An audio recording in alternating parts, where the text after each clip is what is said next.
در چوربینی تحت عنوان سنجش آماده‌باشی جنگی مارس 2021 که با دستور بیوسی اساسگذار صلح و وحدت ملی پیشوای ملت پرزیدنت کشور سرفرمانده عالی قوای مسلح جمهوری تاجیکستان محترم امام رحمان برگزار گردید، کارمندان سود و پروکراتور نیز فعالانه شرکت ورزیدند.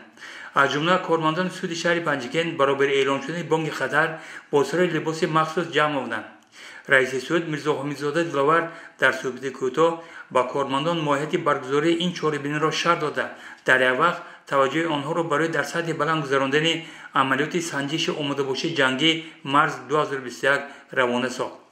در صحبت کوتاه و پرسش از کارمندان مسئولیت هر یک آنها در جریان عملیات تاکید گردید. در پروکراتور شهر پنجگین نیز جهت اشتراک فعالانه در عملیات سنجش آماده‌باشی جنگی مارس 2021 مسئولیت بلند احساس نمودند.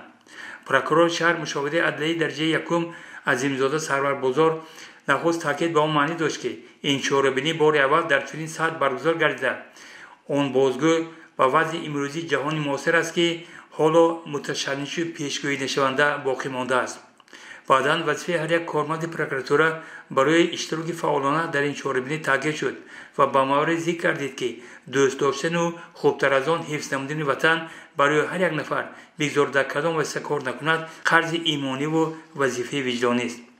باید تذکر داد که مسئولیت نسبت اشتراک در سنجش آماده‌باشی جنگی مارس 2021 بود که کارمندان سود و پروکراتور شهر پنجگین در این چهاربینی فعالانه شرکت داشتند.